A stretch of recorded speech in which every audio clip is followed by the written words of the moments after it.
But yeah, Jeff, take it over, man. We'll slide into our buys for the coming season with your last stud of this week. And I am really interested to hear what you guys have to say about him because I have not been impressed by what I've seen, but I know both of you guys are excellent film analysts. So take it over.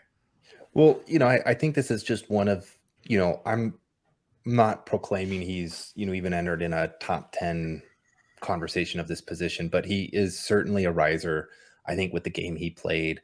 And this is Robby Ashford, Auburn's freshman quarterback against Alabama, right? And so, I was driving home from Thanksgiving yesterday, and this was the game on the radio. And when a radio announcer can paint you a perfect picture of, an electric player making huge plays and big moments, on sort of the biggest game of the year for his team as a true freshman, you just know something special is there. And so when you go back and you watch, what these plays actually look like, versus just listening to him, and you can kind of just see he was making big throws, or at least good ball placement, good throws and big moments on that last drive. Just on using his legs. He was using his legs to try to keep Auburn in that game. It's not like he was some spectacular passer or anything like that. He didn't have gaudy passing stats. I think he had over 120 yards rushing and 2 touchdowns. And he, certainly made what an Alabama defense, which isn't quite as stout as we know if in years past, but that's still Alabama's defense. And this is a true freshman Auburn quarterback. And it's glimpses and flashes of we were chatting about Anthony Richardson, to start off this year and everybody getting excited. This is a true freshman quarterback with a lot of room to grow. And, I think whether it is Cadillac Williams, whether they find another big name, I think what's going on there and what Ashford's kind of given them, especially with this last game, was just something in my mind that I had to take note of. And we cut kind of this conversation off short a little bit, but I know Matt was just he's like, oh yeah, Robby Ashford is one of those guys I would buy too. So, I want to let him kind of chime in on this. I guess what I was saying before the show started is guys like Robby Ashford, they do one of two things when they're put in a big time game, high pressure scenario like this, right? They either rise to the occasion or they crumble under the pressure. We were just talking about Spencer Rattler, how he crumbled under the pressure at Oklahoma. Robby Ashford didn't do that. Now, did they win the game? No, they didn't win the game, right? Alabama's still the better team. And I don't think anybody's trying to say that Auburn should have won that game. But what we did see that Jeff was mentioning, he was making some big-time throws. His ball placement was looking good. One of the things that I like about Robby Ashford that I think is going to make him a really, really nice asset to have, especially in college football next year, is his rushing upside. The way that the rushing upside, the points that he offers you through his legs are something that you're just not getting a lot through a lot of these other quarterbacks. The game that he put up against Alabama as a true freshman, just a young kid. We talk about progression. How quarterback, the position is a position about progression, right? It's a position about growing and learning. I think Robby Ashford has put enough on tape his freshman year to show that he's got some physical tools there that if he can take some step forwards through the next few years, we're talking about a quarterback that could have the same type of polarizing effect that Anthony Richardson had at the beginning of the year. And, we talk about mobile quarterbacks and rushing all the time. And you've got those mobile quarterbacks that people got excited about, like DJ Uiagalelei, back with his sort of rookie, Clemson year, who, really he didn't have the type of wheels and moves that a guy like Ashford had. And when you have elite level, rushing abilities as a quarterback, it just makes the developmental learning curve a little bit easier on you. We've seen that on the NFL level with guys like, Josh Allen and Lamar and Jalen Hurts.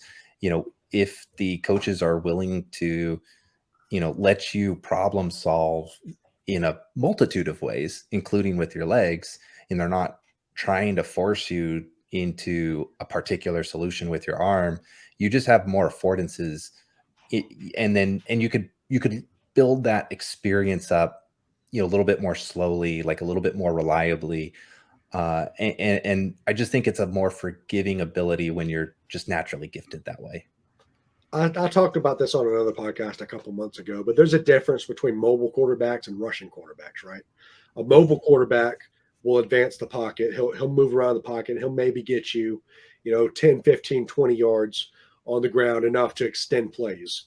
A rushing quarterback's going to get you, 10, 12, 15 extra points in a fantasy football production than these other guys are. And that's something that we should be looking for in fantasy football. Those guys are going to add extra points onto your lineup every single week. And that's a guy that, Robby Ashford's a guy that can do that. Yeah. Pat Mahomes, Russell Wilson, Ben Roethlisberger were mobile quarterbacks. Josh Allen, Lamar Jackson, Justin Fields, Jalen Hurts are rushing quarterbacks, and all with their different styles. But like you said, you have to be at a different level as as an athlete at quarterback, as a rusher, to be able to really rely on that, as you develop up and grow up through college football up into the NFL. And so it's really rare. Like, I don't know if Kaleb Williams is actually going to be a rushing quarterback in the NFL. I mean, he gets a lot done on the ground. I don't know if Drake May is going to be a rushing quarterback in the NFL. They're going to be very mobile quarterbacks. And I think you're going to see them more along the lines of a Patrick Mahomes-y kind of Russell Wilson level on the ground production, even though we're seeing them light it up on the ground now, right? But I think Ashford is one of those guys in the mold of, especially with what he showed this last week, with some of his plays, he's on that level of, I can actually be a rushing quarterback on the level of, some of the most elite. You're changing the games. You're changing the games due to your legs. Yeah. I love it, guys. I'm into it. And I think one of the best things about Ashford is no one's talking about him yet in cost to acquire. I mean, Devy, he ain't going to be owned, right? Even in campus to Canton leagues, he might be owned, but I bet he's not. He's sitting on a few free agency pools in some of my C2C leagues right now. I guarantee you. I looked into him earlier this year. I think I owned him in a few of my very deep leagues, and then kind of wasn't getting any production out of him and churned it a little bit. But man, I get that. It's sometimes these same thing. Like, you look at rookies and whatnot on the NFL level, you just sometimes see, especially with the younger players, the true freshmen, these late games, seeing what they, how do they respond? What do they do? They've got their shot, right? Do they seize a moment? And I think that's just what we saw with Ashford. Enough for us to just buy into next year with him. I won't go over skis and like I said, I don't think he's going to crawl into a top 10 at the position or anything, but I saw enough. I think there was enough there that he played in a big game, in a big moment, with big time throws. That final drive was a big one, especially with that ball placement, that there's enough there for me to say, like, I am in on his development into next year. Yeah, I love it. And hopefully he gets some more weapons. A promising quarterback's a good recruitment tool. So yeah, I'm into it. So again, for the viewers, we're going to stick to quarterbacks and running backs this week, just because obviously we could give you 100 names for this, buy for next year, late season breakouts category. So there's some quarterbacks we talked about already that I think are really obvious, kind of glaring buys to anyone that's watched them. JJ McCarthy was kind of cheap. He's probably not cheap anymore. Weigman was a first-round supplemental pick in campus to Canton leagues, right? Like, the guy in your league that has Weigman, if it's not you, already believed he was going to be a great quarterback. And, I think we've seen a lot of evidence to that in the past few weeks. So the guy I'm going to throw out here as a quarterback, I got a few other deeper guys, but I think this is a really interesting guy to talk about here. And this is Riley Leonard, quarterback for Duke. If you're in a campus to Canton league, you probably know who Leonard is because he has been extremely productive this season. And again, we talked about rushing quarterbacks being a secret weapon for fantasy. That's no secret at this point in time. Everybody knows that. But, Leonard's a guy, he's a sophomore, a true sophomore, has really improved as a passer this year. Completion percentage last year was sub 60%. this year, 63.6. Not exactly what we want to see, but it's getting close. 7.7 yards per attempt. Okay. But he had 636 yards on the ground and 11 rushing touchdowns this year. That is great production. That's a really great asset and a really good feather in the cap of your college quarterback in a campus to Canton league. And then there's some other things to like as well. I haven't done a deep dive on his film, but there's certainly been some highlight throws, some demonstration of nice touch, proceeding through his progressions. And then obviously we know that Duke is kind of a feeder school to the NFL. So this might be a guy that, gets himself a shot at the next level. I don't know that I can say that at this point, but I will say there's certainly some promising tools. How about you guys? Has Leonard caught your eye at all yet?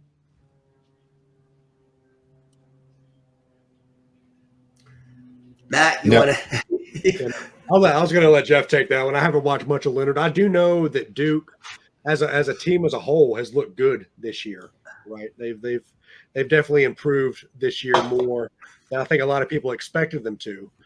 So I mean, everything that you talked about, Riley Leonard, piqued my interest. I mean, that's a guy that you want to do more film study on, right? You want to go and watch and form your opinions on. So that's definitely a guy that I'm going to go and watch a little more because I think he could, if he's everything that you say he is, he could be an interesting C2C guy, somebody that could help you compete right on the college side of your C2C leagues and help you win some of those championships, be that depth piece that you potentially need. Yeah, once I finish, my NFL side of things, for the draft report, I'll be looking into, over the summer, the Devy, like going into the year rankings. And so he'll feature pretty heavily in there. Yeah, I think that as we progress, obviously I want to get through draft season. We're going to do a lot of draft content on this show. But I think once we progress through that, we're going to have to do some, like Devy quarterbacks, Devy wide receivers, and, really get into film studies on some of these rising guys. And look at it together. I think that's a really valuable tool for me personally in, getting better at doing my evaluations. I had some other good names I'll throw out real quick that, might be people to look into, as quarterback buys. Don't want to spend a lot of time on it, but Emmett Moorhead, we talked about him briefly last week. I want to say he had another good game this week. It's been productive. Noah Fafita has been great in limited usage, and Jeff and I have talked about that. Jaden DeLora, productive, but a little bit spotty in the decision-making sometimes. I'd love to see Fafita make a run at the starting job next year. He was a high school teammate of Tet, so there's that chemistry in place already. And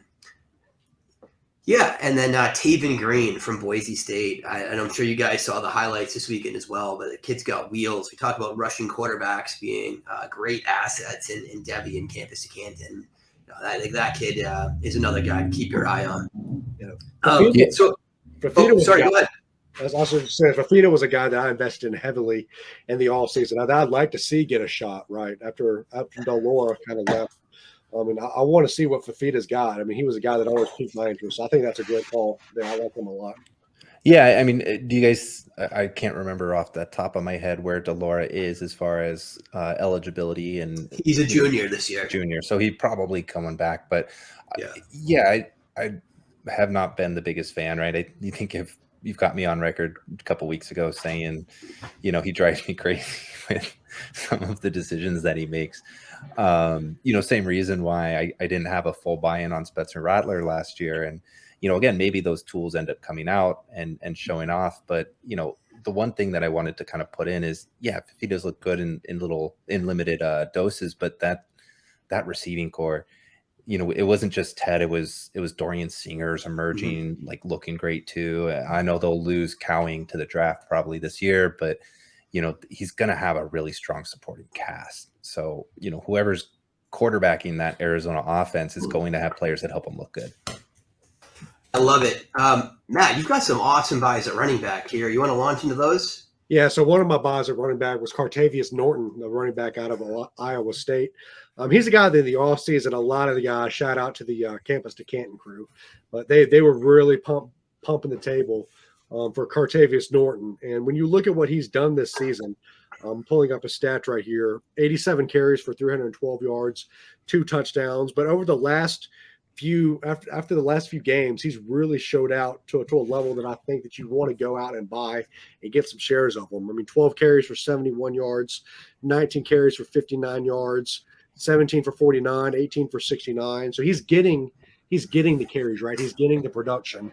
He just needs, he needs to turn that production into something a little more. Once he gets a full-time role, which I believe he will be getting that full-time role, once he gets that, I mean, I think Cartavious Norton is a guy that you could really see benefits on your C2C roster. I mean, you didn't have to pay but a 7th, 8th, 9th round in incoming rookie drafts last year for him.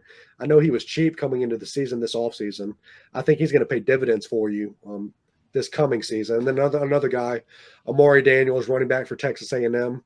While you guys were all gushing over the other running back on that team, I watched a little bit of Amari Daniels. And you want to talk about a speedster on that team, second-year player, sophomore. I mean, this dude has got wheels on him. When he hits the hole, he hits it fast. I mean, he's gone. He's got a really good wiggle to his game. I like a lot of what I saw about Amari Daniels yesterday watching that Texas A&M game. Now, do you think he can stave off? I mean, it sounds like LJ Johnson's probably gone, right? He's transferring out or off the team. Le'Veon Moss was a prospect I liked too. I mean, he was a high 4-star. I feel like Daniels has gotten more work this year, though. Does that sound right? Yeah, I mean, from what I've seen, Daniels has gotten more work, and I always liked him because he was a transfer, I believe, from LSU, if I'm not mistaken, right? Sounds right, yeah. So, I mean, I always liked him coming into college, and I mean, he always had the wheels. He had that track background, and we've seen that in his game. I really do think once he gets some more opportunity to open up next year, I think Amari Daniels could be an interesting buy. Yeah, he's more of that A-chain profile as well, right? Yeah, a little bit, beefier from like a BMI perspective, squatter and stouter. Nice, and I'm into Norton too. I mean, Iowa State obviously has been very productive in terms of sending running backs to the NFL. Seemed like he's already, I don't know if it was an injury, but Jarrell Brock kind of out of the picture at this point, right? Whether he lost the job or was nicked up. And I feel like there's a third guy that was sharing carries there, Matt. Does that sound right? It does. I can't remember what his name was, though. Yeah. Jeff, you got any takes on Daniels or Norton? No, nothing any more than what we've talked about there. I don't know if you want to jump into some of your names, because my buys there are, going to be our guys we've talked about before. So maybe time permitting, if you want to highlight some of the ones that you've got, at the running back position. Yeah, I've got too many, but they're all mostly kind of along the lines of the same guys that you're talking about, Matt, like freshmen that have really come out and showed out, or second-year players that are going to roll into increased opportunity next year. And these guys aren't super deep. The first guy that came to my mind when I was thinking about this exercise was Damien Martinez. And he had a dominant performance this week against a good Oregon defense. It's 5th in the class in PFF rushing grade. Not a Bible, but it's descriptive. Good elusive rating, and he's averaging 6.9 yards per attempt. Has 6 straight games over 100 yards. I mean, he is the engine of this offense. As he's got a 19-year-old kid. NFL workhorse size, 215 pounds. I mean, I think there's a lot to like about Martinez. I also think that he's a really buzzy name right now, so this might be a little bit more of a low-hanging fruit guy. But I don't know. What's your guys' thoughts on Martinez? You like him?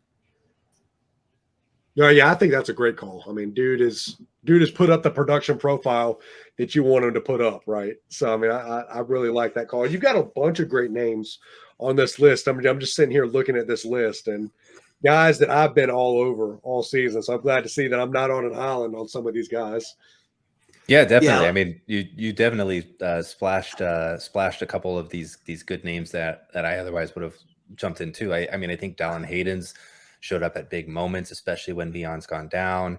And we talked a couple weeks ago or last week about how Travion's fading a little bit as far as being the bright shooting star that, everybody thought. You got guys like Mayan and actually, in Mayan's absence, Dallin Hayden, like really just toting the rock for Ohio State, given big games when he's been called upon. So I really like that name that's popped up here. Jarquez Hunter from Auburn is on here too. And, again, like I said, I liked Robby, and how he did his game. And so, if Auburn's on the rise, I think Hunter's a player who can, really step in, when Tank Bigsby leaves. He's an electric player. I don't know if you have any other kind of names that you really want to, profile out there.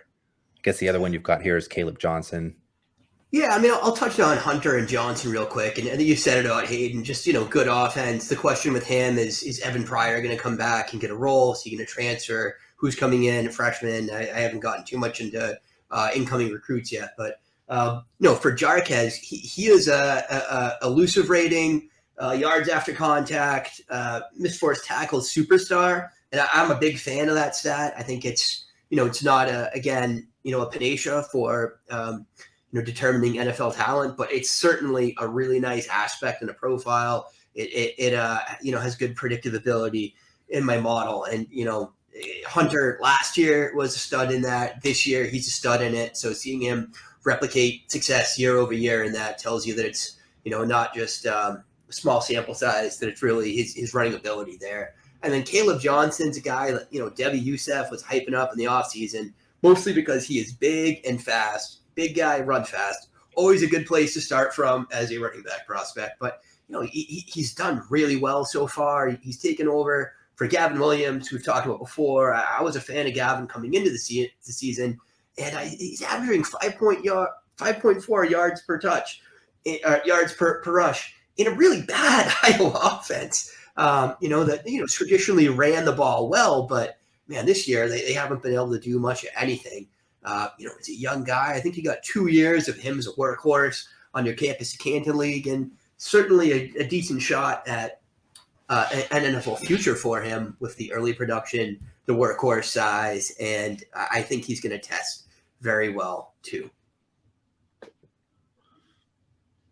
Matt, you got anything on those guys? I did have a question about Kaleb Johnson. I've noticed, kind of looking stats wise, there's some games where he's had like 100-yard rushing performances, 200-yard rushing performances, and then some games where he's had 20, 30 yards. Have you noticed sort of an up and down, hit or miss type of prospect when you watch Kaleb Johnson, and what do you see? I've only watched a little bit of the film so far, so I think that's something that certainly bears more investigation. I think a lot of it is big plays. Typically, when you see the real boom bust guys, that's what it is. They're breaking off 60-yard run, and then they're getting stuffed in the backfield 5 times, right? Yeah. You look at that offense, and offensive line just kind of starting to gel as the season goes on. Really bad quarterback play. Lost their top 3 targets from last year. It's not surprising that they've had some real bust games. But yeah, when you're seeing that boom bust with the running back, is it his vision? Is he not making reads consistently? Yeah. Is he getting stuck in the backfield? You try to hit home runs every time? Totally all super good, valid questions that I think we're going to have to explore.